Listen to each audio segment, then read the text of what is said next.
Welcome back another new video. अभी हम लेकर आ गए हैं बीए सेकेंड ईयर के शिक्षा शास्त्र के फर्स्ट पेपर को, जो कि आगामी एग्जामों के लिए काफ़ी इंपॉर्टेंट क्वेश्चन है। तो चलिए क्वेश्चन की तरफ चलते हैं। और चैनल पर पहली बार आए होंगे तो चैनल को सब्सक्राइब जरूर कर लीजिएगा, बेल आइकन को प्रेस कर दीजिएगा, जिससे आने वाले हर नए वीडियो का नोटिफिकेशन आपको तुरंत मिल सके।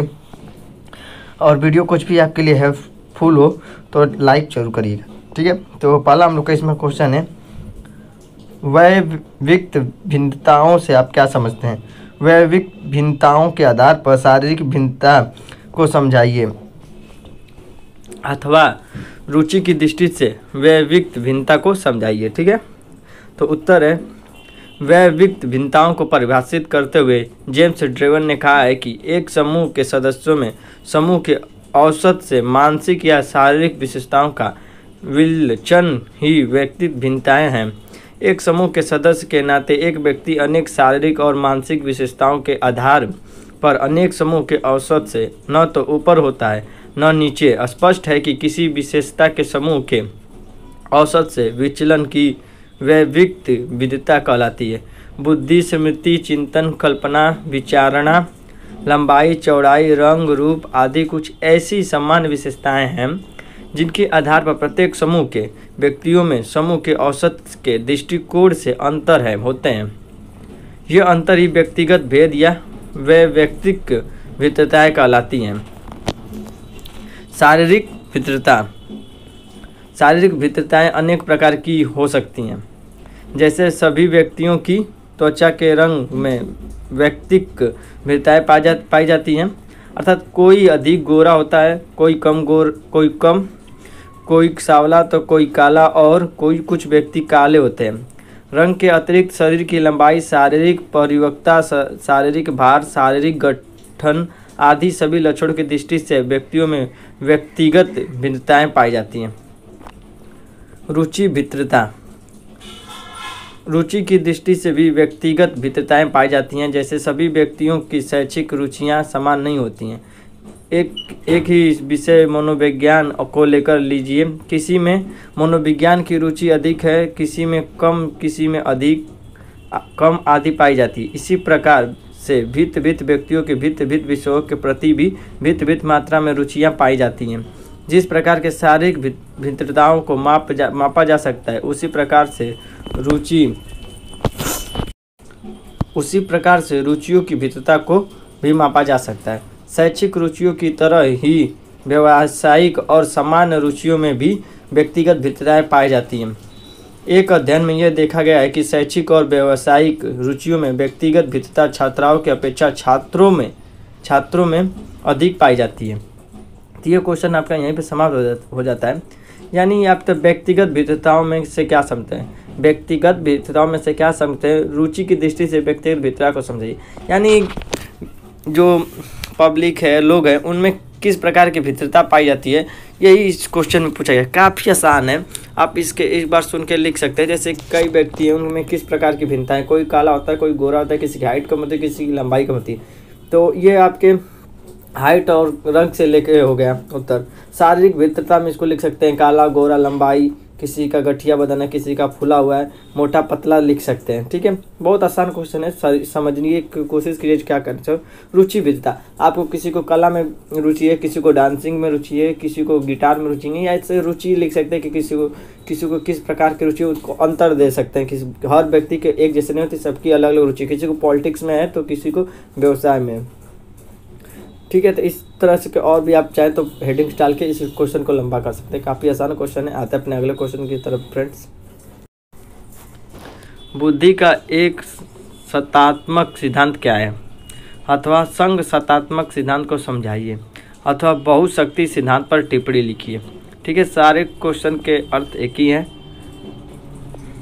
तो उत्तर की तरफ आते हैं हम लोग। उत्तर, इस सिद्धांत के समर्थक डॉक्टर जॉनसन एवं विलियम्स स्टर्न आदि का मत है कि बुद्धि एवं सर्वशक्तिमान एवं सर्वश्रेष्ठ मानसिक शक्ति है, जो अन्य समस्त मानसिक शक्तियों पर आसान शासन करती है। दूसरे शब्दों में कहा जा सकता है कि बुद्धि एक केंद्रीय शक्ति है जो व्यक्ति की सभी मानसिक क्रियाओं का संचालन करती है।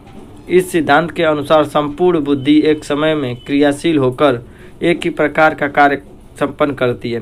किंतु इस सिद्धांत की आलोचना इस आधार पर की जा सकती है कि यदि एक व्यक्ति किसी कार्य में निपुण है तो आवश्यक नहीं है कि वह अन्य कार्यों में भी समान रूप से निपुण हो। संघ सत्तात्मक सिद्धांत। इस सिद्धांत के प्रवर्तक बीने महोदय का मत है कि बुद्धि प्रत्यक्षीकरण, कल्पना, स्मृति और अवधान आदि कई प्रकार की योग्यताओं से मिलकर बनती है। इन योग्यताओं के भिन्न समूह होते हैं।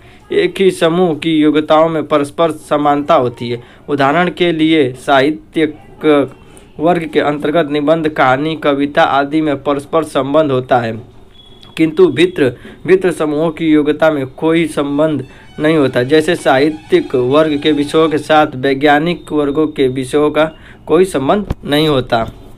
तो फ्रेंड्स, ये क्वेश्चन यहीं पे समाप्त होता है। तो इसमें भी आप समझने की कोशिश, बहुशक्ति सिद्धांत पर टिप्पणी लिखिए।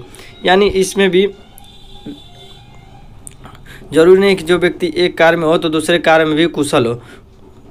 ठीक है, कुछ लोग होते भी हैं कि दोनों कार्यों में कुशल हो, पर ये जरूरी नहीं है कि जो व्यक्ति एक कार्य में कुशल हो वो अन्य कार्य में भी कुशल या निपुण हो। बताने का अर्थ यही है, एक लाइन में आप इसको जितना बड़ा सड़ा चढ़ा के लिख सकते हैं उतना लिख सकते हैं। ठीक है, वैसे तो आपको क्वेश्चन पढ़ के रीड करके मैंने सुनाई दिया। आते हैं अपने अगले क्वेश्चन की तरफ। अगला क्वेश्चन है फ्रेंड्स,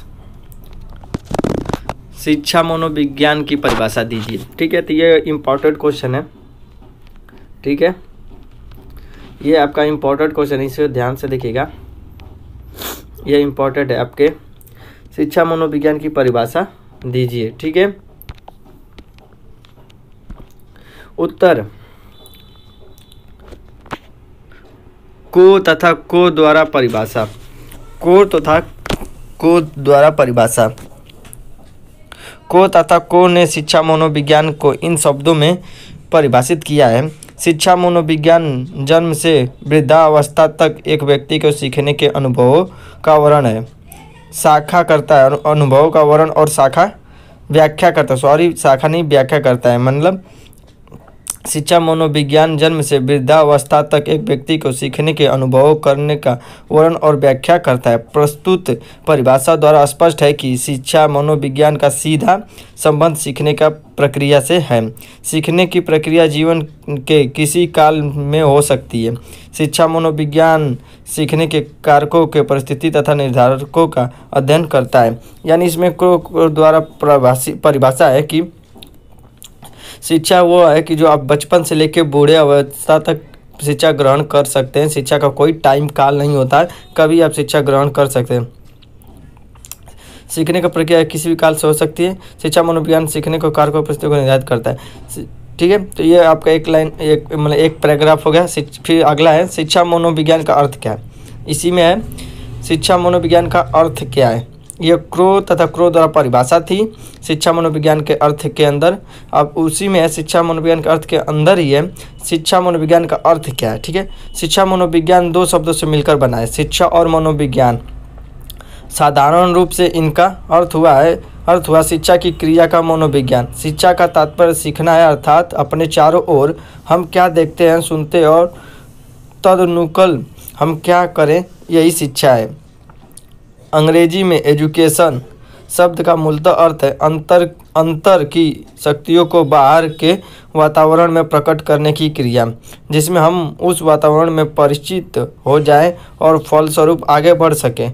अतः स्पष्ट है कि शिक्षा जीवन में एक सार्थक क्रिया है और उसकी सार्थकता पर्यावरण के साथ परिचय या अनुकूल में पाई जाती है या सीखने में होती है। अब एवं शिक्षा सीखना है, आंतरिक शक्तियों को प्रकाशन और विकास है। दूसरे शब्दों में शिक्षा मनोविज्ञान मनुष्य को अपनी व्यक्तिगत क्षमताओं के द्वारा अपने पर्यावरण के साथ ही अनुकूलन का अध्ययन करने वाला विषय है। तो फ्रेंड्स, ये देख लिए, आप क्वेश्चन को एक दो बार सुनेंगे आपको याद हो जाएगा, माइंड में फिट हो जाएगा कि क्या बोला गया। समझने की कोशिश करिएगा। ठीक है, आते हैं अपने अगले क्वेश्चन की तरफ। फ्रेंड्स, ये वीडियो देखने के बाद आप ये क्वेश्चन जो नीचे दिख रहे हैं, शिक्षा में अभिप्रेरणा का महत्व बताइए। ठीक है, अभिप्रेरणा का अर्थ या स्थान जो भी है, ये सारे क्वेश्चन का मतलब एक ही। इस क्वेश्चन को इस क्वेश्चन को ध्यान देखिए, शिक्षा में अभिप्रेरणा का महत्व बताइए। ये क्वेश्चन इम्पोर्टेंट है, इसे आप यूट्यूब पे सर्च करिएगा कि शिक्षा में अभिप्रेरणा का महत्व, तो आपको टॉपिक जरूर मिल जाएंगे। उन टॉपिक को एक बार देख लीजिएगा, ठीक है। देखने से आपको उतना माइंड में फिट हो जाएगा कि आप एग्जाम में लिख सकते हैं, ठीक है। तो इस क्वेश्चन को देख लीजिएगा। ये मेरे क्वेश्चन मेरे पास नहीं है तो मैं आपको नहीं दिखा रहा हूँ। चलते हैं अगले क्वेश्चन के तरफ। तो फ्रेंड्स, अगला क्वेश्चन है, शिक्षा का मनोविज्ञान के विषय में क्षेत्र पर प्रभाव बताइए, ठीक है। अथवा शिक्षा और मनोविज्ञान के बीच संबंध की विवेचना कीजिए।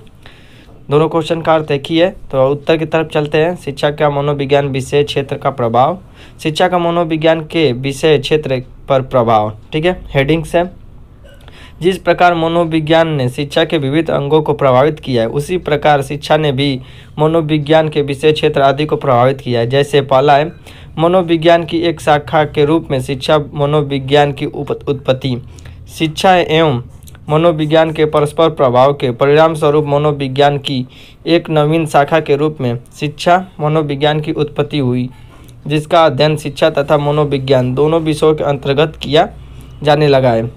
वस्तुतः शिक्षा मनोविज्ञान का मुख्य संबंध सीखने की प्रक्रिया से है। यह शिक्षा के मनोवैज्ञानिक पहलुओं के वैज्ञानिक खोज से विशेष रूप से संबंधित है। इसके अंतर्गत शैक्षिक व्यवहारों व क्रियाओं का शैक्षिक एवं मनोवैज्ञानिक परिस्थितियों में अध्ययन किया जाता है।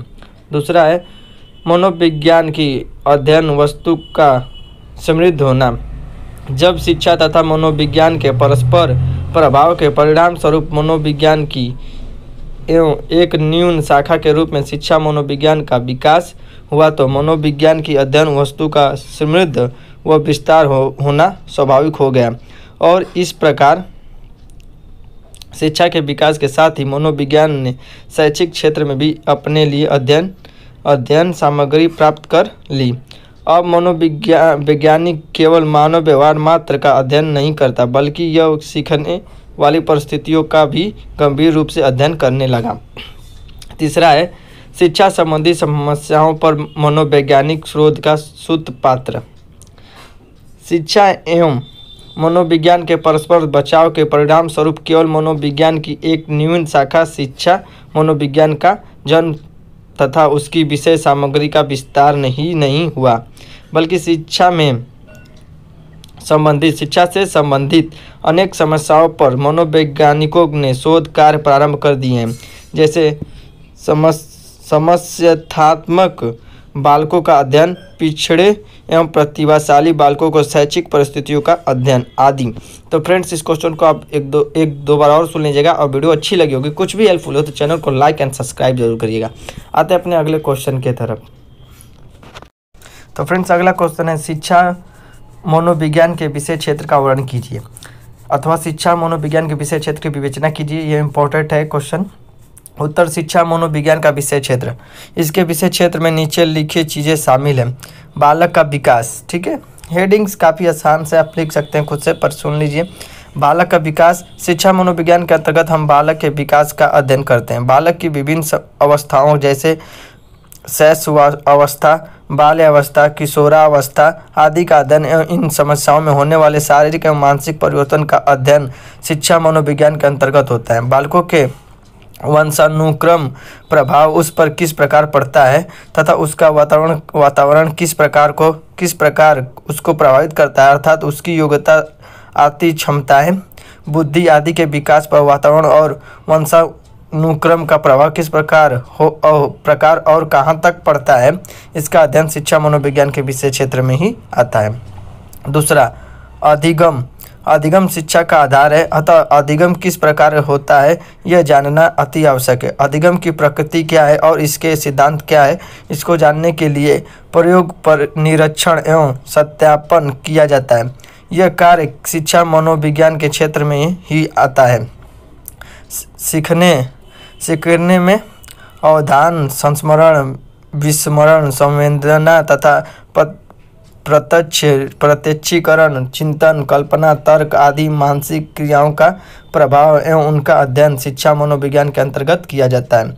तीसरा है व्यक्तिगत एवं समायोजन। व्यक्तिगत का अर्थ है अर्थ स्वरूप, उसके घटकों तथा उसके विकास एवं उसके संबंधित समस्याओं का अध्ययन शिक्षा मनोविज्ञान के अंतर्गत किया जाता है।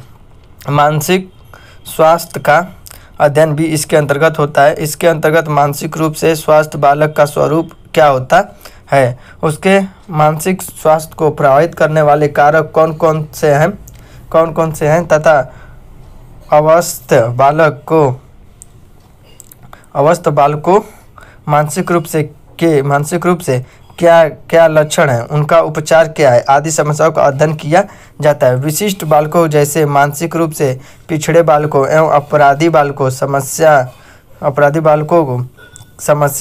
का अध्ययन करना और उनके लिए उचित निदान ढूंढना शिक्षा मनोविज्ञान का ही कार्य है। चौथा है मापन एवं मूल्यांकन। बालक क्या है अर्थात उसमें विभिन्न गुण किस मात्रा में वर्तमान है, यह जानना शिक्षाविद के लिए बहुत आवश्यक है, क्योंकि इसी के आधार पर वह छात्र को वांछित लक्ष्य की ओर ले जा सकेंगे। बालक की उपलब्धियों, बुद्धि, अभिरुचियों आदि का मापन करके ही बालक को निर्देश दिए जाते हैं तथा बालक के स्वरूप का ज्ञान होता है। इस प्रकार मापन एवं मूल्यांकन शिक्षा मनोविज्ञान के विषय क्षेत्र के अंतर्गत आते हैं।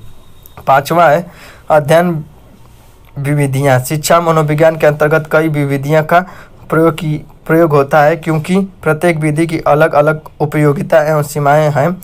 अध्ययन की विधियों की खोज करना एवं प्रचलित विधियों में सुधार करना ही शिक्षा मनोविज्ञान का विषय क्षेत्र है। तो ये क्वेश्चन भी आपके यहाँ पर समाप्त हो गया फ्रेंड्स। अभी एक और वीडियो आएगी आपके इससे लेकर शॉर्ट क्वेश्चन काफ़ी इंपॉर्टेंट होते हैं उन बच्चों के लिए, स्टूडेंट्स के लिए जो लास्ट के मंथ के 10-15 दिन या 1 महीने पहले सीरीज पढ़ना चाहते हैं, क्योंकि लॉन्ग क्वेश्चन इतने बड़े होते हैं कि याद नहीं होते। शॉर्ट क्वेश्चन आपको 1 लाइन याद होती है, 4 लाइन की होती हैं, उनमें मेन टॉपिक लिखा होता है कि क्या कहना चाहता है। आप वो याद हो जाएगा तो आप उससे 1 पेज 2 पेज का क्वेश्चन आंसर बना सकते हैं। तो वो काफ़ी इंपॉर्टेंट है। तो वो वीडियो आने वाली है, उसका लिंक आपको डिस्क्रिप्शन में मिल जाएगा, ठीक है। और आपको PDF चाहिए इन सब की क्वेश्चंस की, तो उसका भी लिंक, टेलीग्राम का लिंक डिस्क्रिप्शन बॉक्स में है, वहाँ से आप जाके PDF ले सकते हैं। तो फ्रेंड्स बस इस वीडियो में इतना ही।